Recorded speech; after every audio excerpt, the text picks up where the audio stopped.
Did you know that the automotive industry has produced some of the boldest failures in design history? Cars that were hyped as revolutionary but became cautionary tales? Not all cars are built for success. Some are remembered not for their triumphs but for their spectacular failures. But what about the minds behind these infamous vehicles? Today, we uncover the stories of the designers behind some of the worst cars ever made. What went wrong and what we can learn from their bold attempts. From futuristic visions to corporate meddling, these designs have a lot to teach us about the fine line between innovation and disaster. Let's dive in.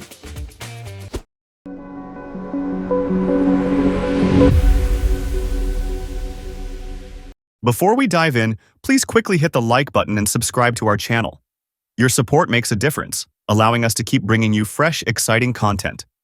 Plus, it helps our community grow. Thanks for being part of it.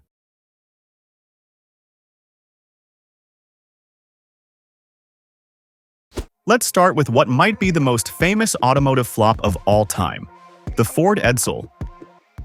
The Edsel was marketed as the car of the future, complete with cutting-edge features and a bold new look. Its designer, Roy A. Brown Jr., envisioned a vehicle that would stand out with a unique grille and innovative features. But what went wrong? For starters, the design polarized customers. Some found the grille awkward and unattractive. Combine that with overhyped marketing, poor timing during an economic recession, and mechanical issues, and Edsel quickly became synonymous with failure. Roy A. Brown Jr. once said he wanted the Edsel to look like a car people had never seen before. His bold vision was ahead of its time, but clashed with the tastes of the era, making it a misunderstood experiment in automotive design. What if the Edsel had been released during a booming economy, with more restrained marketing and simplified features? Could it have become a trendsetter instead of a punchline?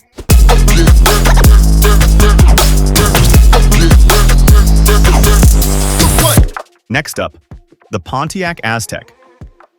Universally criticized for its design, it has earned a reputation as one of the ugliest cars ever made. The Aztek was designed by Tom Peters, who envisioned a versatile, adventure-ready SUV for a new generation. It featured a built-in tent, a cooler in the center console, and other unique features. So what went wrong?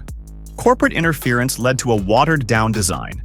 The sleek concept vehicle Peters had envisioned became an awkward and disjointed final product. Consumers rejected it almost immediately. Ironically, the Aztek found a cult following years later, thanks in part to its appearance in pop culture. Tom Peters later went on to design the Chevrolet Corvette C7, proving that even in failure, creativity finds redemption. What if General Motors had stayed true to Peters' original vision and marketed the Aztek as a premium outdoor SUV? Would it have resonated better with adventure seekers of the early 2000s?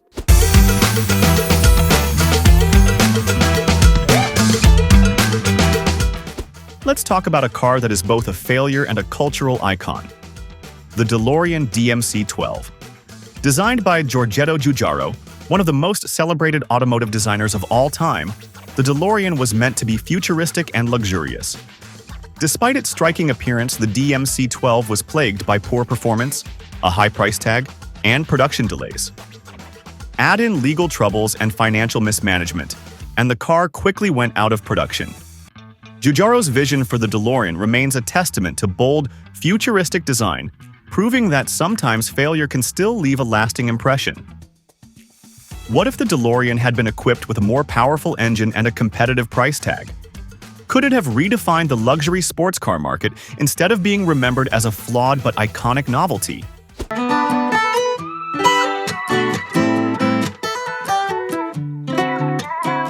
Next, the AMC Pacer, a car designed to be ahead of its time but ultimately remembered for all the wrong reasons. Designed by Dick Teague, the Pacer was dubbed the first wide small car. It featured a bubble-like design and spacious interior to appeal to families. What went wrong? Its odd proportions didn't resonate with consumers. On top of that, the 1970s energy crisis made its poor fuel efficiency a major drawback. Despite its failure, the Pacer has gained cult status as one of the quirkiest cars ever made. a symbol of both innovation and misjudgment. What if the Pacer had been equipped with a more fuel-efficient engine and marketed as a family-friendly compact? Could it have become a pioneer of small car innovation?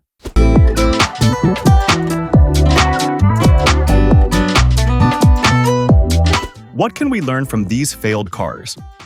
For one, bold design comes with risks. Sometimes, innovation doesn't land with consumers, especially when combined with corporate missteps or poor timing. But failure doesn't define a designer's career. Roy Brown, Tom Peters, Giorgetto Giugiaro, and others went on to contribute to some of the greatest designs in automotive history. Beyond the automotive world, these lessons apply to any design field, from product innovation to architecture. The balance between creativity and practicality is always a challenge. Sometimes it takes failure to find the perfect solution. These stories remind us that innovation often requires risk, and even failure can pave the way for groundbreaking ideas. The designers behind these failed cars took risks, pushed boundaries, and learned from their mistakes. Their stories remind us that even in failure, there's room for growth and redemption. So, were these cars misunderstood masterpieces, or simply doomed from the start?